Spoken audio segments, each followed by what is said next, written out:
اس کا مطلب یہ ہے کہ اے ایمان والو تم پر روزے فرض کیے گئے جیسا کہ تم سے پہلے کی امتوں پر فرض کیے گئے تاکہ تم متقی بن جاؤ۔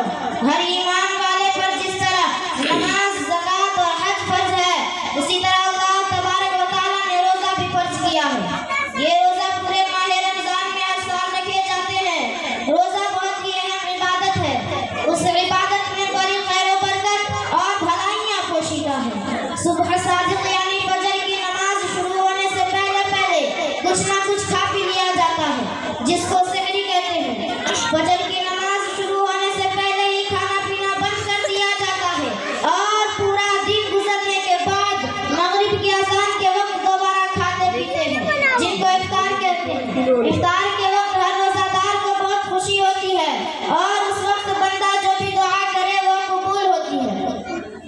اس طرح روزہ میں پورے دن کھانے پینے سے پرہیز کیا جاتا ہے اور ان تمام کاموں سے بچنے کی بھی کوشش کرتے ہیں جن سے اللہ نے منع کیا، مثلا غیبت کرنا، جھوٹ بولنا، غصہ کرنا، گالی بکنا وغیرہ۔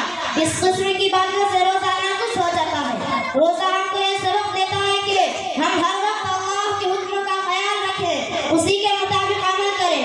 روزہ رکھنے والا ہر وقت سوچتا ہے میں نے کھانا پینا چھوڑ دیا کیونکہ اس وقت میرے رب کا ہی حکم ہے۔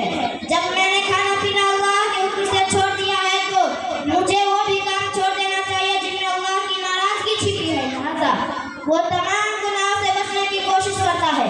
اسی کا نام تقویٰ ہے۔ تقویٰ کی یہ صفت پیدا کرنے کے لیے روزہ دار کو مسلسل 1 مہینے کا موقع ملتا ہے۔ صحیح معنوں میں اگر روزہ کا حق ادا کیا جائے تو ہر روزہ دار متقی اور پرہیزگار بن سکتا ہے۔ رمضان کے مبارک مہینے میں یہ قرآن پاک نازل ہوا، اس لیے اس ماہ میں زیادہ سے زیادہ قرآن پاک کی تلاوت کی جاتی ہے۔ عشاء کی نماز کے بعد تراویح ہوتی ہے جن میں روزانہ تھوڑا تھوڑا قرآن پڑھا جاتا ہے۔ اس طرح پورے مہینے میں کم از کم ایک بار پورا قرآن شریف سننے کو مل جاتا ہے۔ جب رمضان کا آخری عشرہ آتا ہے تو 21ویں رات شروع ہونے سے پہلے ہی اعتکاف کی نیت کر کے مسجد میں قیام کرتے ہیں اور رات دن عبادت میں گزار دیتے ہیں۔ یہ اعتکاف سنت ہے۔ عید کا چاند دیکھ کر مسجد سے باہر آتے ہیں۔ پورے ماہ روزہ رکھنے کے بعد عید کا چاند دکھائی دیتا ہے اور دوسرے دن یعنی شوال کی پہلی تاریخ کو عید منائی جاتی ہے۔ اس دن روزہ رکھنا حرام ہے بلکہ خوب کھانے پینے کی اجازت دی گئی ہے۔ عید مسلمان کا سب سے بڑا تہوار ہے۔ اس دن مسلمان کو کتنی خوشی ہوتی ہے بیان نہیں کیا جا سکتا۔ بڑے افسوس کی بات ہے کہ ہم مسلمان روزہ کا صحیح حق ادا نہیں کر پاتے اور نہ ہی قرآن پاک کا حق ادا کرتے ہیں۔